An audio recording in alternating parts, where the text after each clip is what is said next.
Hi, Gene Burnett from GeneBurnett.com. Hey, I thought we'd talk a bit today about wrist circles. Wrist circles are a nice way to add an extra little snap to your strikes and an extra little movement to your defense.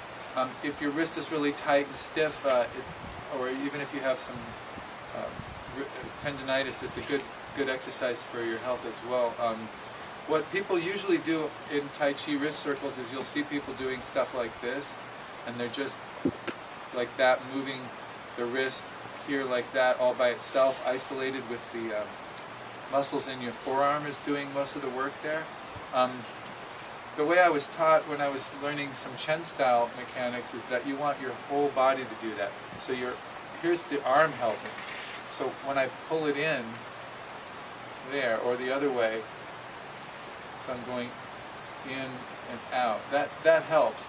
If I shift my weight back and forth while I do that, right, it's even better. And if I can turn my waist and hips a little bit, not twisting the knees, of course, that's tricky. When my fingers go to the outside, I want to watch my outside knee that it does not come in. When my fingers go to the inside, I want to watch my front knee that it doesn't go in either. So whichever direction this is going, the opposite knee pushes out a little bit. If I go this way, this one. So I want to keep this solid, but I want to turn that way, watch this knee. If I go the other way, this elbow's going back, so the opposite knee, there. So I want to watch out for that. So what I'm trying to do is to have it come from here. So here you can see the parallel between the two circles. And you notice there's a little bit of a delay, like this one reaches there before that one, this one reaches before that one, because there's a ripple. It's going through my body. I'm not doing it like a cement mixer. I want there to be a ripple, so that I'm loosening my wrist and I'm letting my whole body move that wrist, so that it's not isolated. We don't want to isolate. We want to connect everything. So that's a way to do it. Another angle. A way to do it solo. So you're doing that idea, and then coming back that way. So to be more specific, if you're doing the inside-out circle, you want to go forward and square yourself, back and not square. Forward square, back not square. Or if I'm facing you, forward square, back not square, meaning my shoulders are square to my front foot, 90 degrees. So I go square, not square. If I'm going the other way, I want to be not square when I'm back, square when I'm forward, not square back, square forward. The other way around, not square back, square forward. So I'm going like that. I go backwards,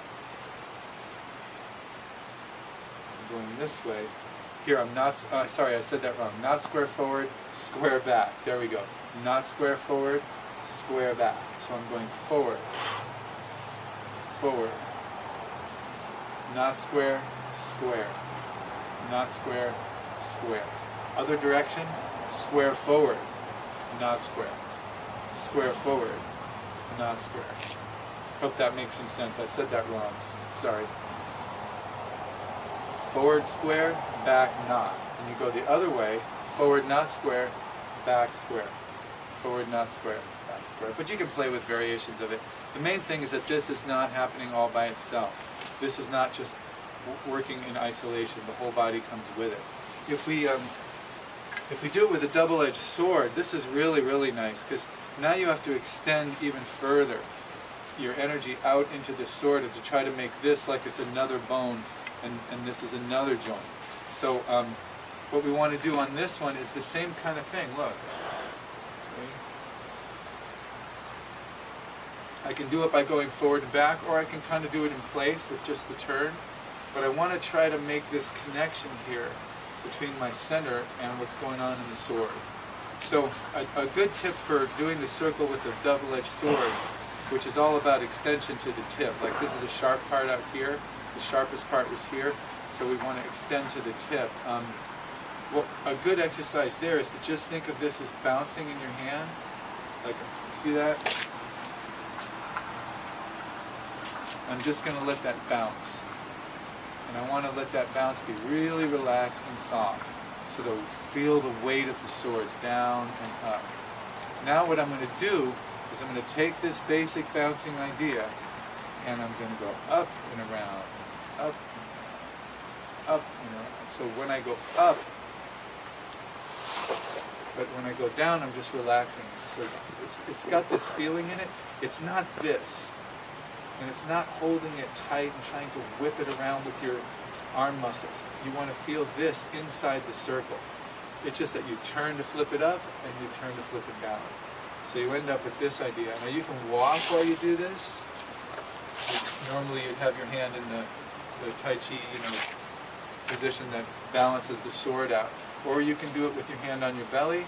You can walk forward as you do it, like this. You can make the circles really big. Big, big, big. If you're walking, on toe hits the ground when I'm up, and the stick or the sword comes down, I sink into my heel. Up, down. Again, I'm getting this up and down into the circle. If I'm walking forward, that's a little bit different. But moving backwards, it's got a toe, heel, heel. But again, you can walk a whole bunch of steps as you go. You can take a whole bunch of steps as you go back. You can do it really small.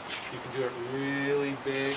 But the main thing is that you feel this connection between the sword and what's going on in the rest of your body. Not this, not even this, but this. So everything is connected to that sword. So you can whip it a little bit. That kind of stuff. These circles and spirals come out of your body, not out of your arm, right? So empty-handed or with a weapon, the circles are really, really nice. They make your wrist feel really good. You don't have too much weight out here. If you got too much weight out here and you're not used to it, a big metal sword, your wrist feels sore, that means you're probably just not strong enough yet. You should take it a little bit easier. But great thing to add to your practice, whether it's solo or you're doing a solo movement like stork cools wings. You've got this circles inside there. You're doing your parting horse's mane. It helps loosen the wrists, so you've got that ripple action going. And you've got these circles all through the form. The wrists are always circling and moving, strikes, all kinds of movements that it helps to have loose wrists and softness there. So play with wrist circles if you feel like adding another dimension to your Tai Chi. Please subscribe to my channel if you like this kind of thing. Got a lot of music videos, Tai Chi videos, nature videos, and whatnot. And visit my website, GeneBurnett.com, for more information.